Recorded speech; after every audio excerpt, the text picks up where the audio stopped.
Kami terus mendorong pemerintah agar tetap memberikan bantuan langsung tunai subsidi upah kepada para pekerja di tengah krisis ekonomi yang dihadapi oleh para pekerja atau buruh sebagai dampak dari pandemi COVID-19. Sebagaimana dialami juga oleh para pengusaha di Indonesia yang tentunya mendapatkan berbagai inisiatif dan kebijakan dari pemerintah untuk menghadapi krisis ini. Maka KSPI terus mendorong agar bantuan langsung tunai ini diberikan oleh pemerintah kepada para pekerja, ya, sebagaimana yang sudah diberikan pada beberapa bulan yang lalu. Tentunya pemerintah juga harus memikirkan, sudah mulai banyak para pekerja formal korban PHK saat ini, maka saran kami adalah paling tidak dalam rangka menjaga daya beli pekerja, baik yang mengalami krisis ekonomi akibat COVID-19, juga akibat PHK, maka khususnya terhadap korban-korban PHK, kami berikan saran kepada pemerintah agar memerintahkan pada BPJS Ketenagakerjaan agar memberikan akses kemudahan bagi korban-korban PHK untuk mencarikan dana jaminan hari tua mereka, khusus dalam rangka kondisi krisis abnormal di tengah COVID-19 ini. Kemudian hal lain juga yang harus dilakukan oleh pemerintah adalah dalam rangka menjaga daya beli para buruh termasuk korban PHK adalah pemerintah harus memastikan pelaksanaan Undang-Undang Nomor 24 Tahun 2011 khususnya jaminan kesehatan sebagaimana diatur dalam Peraturan Presiden Nomor 82 Tahun 2018 bahwa hak jaminan kesehatan para pekerja setelah 6 bulan di PHK tetap mendapatkan hak pelayanan jaminan kesehatan.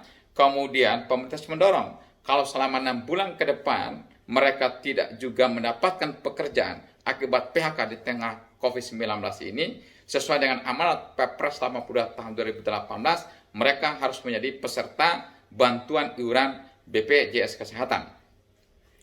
Ini penting bagi kita dalam rangka menjaga daya beli para buruh, sekaligus menjaga konsumsi rumah tangga menjadi penyumbang terbesar di dalam faktor-faktor pembentuk pertumbuhan ekonomi kita. Kalaulah pemerintah tiba-tiba berencana untuk mencabut subsidi, maka sudah bisa dipastikan daya beli buruh akan turun. Apalagi harus kita ingat, kenaikan upah para pekerja akibat Undang-Undang Nomor 11 Tahun 2020 tentang Omnibus Law itu hanya sebesar inflasi sekitar 2,7%. Tentunya tidak sebanding dengan kenaikan harga-harga kebutuhan pokok, transportasi, pendidikan dan kesehatannya di alam para buruh di tengah COVID-19 ini. Maka ini perlu dilakukan oleh pemerintah untuk menjaga daya. Kalau BLT dicabut, sudah bisa dipastikan asumsi proyeksi super optimis dari pemerintah bahwa pertumbuhan ekonomi tahun 2021 menjadi isapan jempol.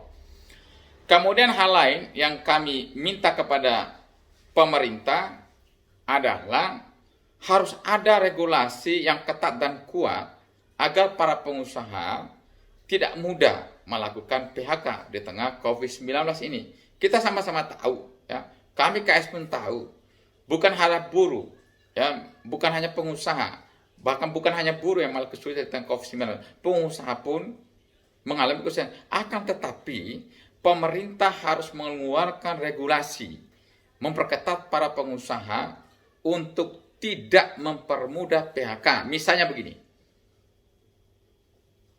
kalau tidak perlu di PHK, maka harus dilakukan oleh para pengusaha adalah misalnya kurangin. Kalau aturan sebelumnya kurangin waktu overtime, kemudian waktu kerja, kemudian lembur, kemudian dirumahkan, kecuali benar-benar terpaksa dilakukan, barulah pengusaha boleh melakukan PHK. Kalau benar-benar mereka sudah tidak mampu, tentunya pengusaha terus juga memberikan pendampingan, bukan hanya subsidi, insentif pada pengusaha, melakukan pendampingan agar mereka tetap survive dan menjaga agar para pekerja tidak menjadi korban akibat COVID-19 ini. Saya kira demikian statement kami. Semoga COVID-19 ini segera berakhir di negara kita, termasuk di negara global. Kalau ini tidak kita lakukan dengan baik, maka tentunya Indonesia akan lebih dalam mengalami kesulitan, bahkan krisis ekonomi jauh lebih dahsyat dibandingkan tahun 98. Saya kira demikian dan terima kasih.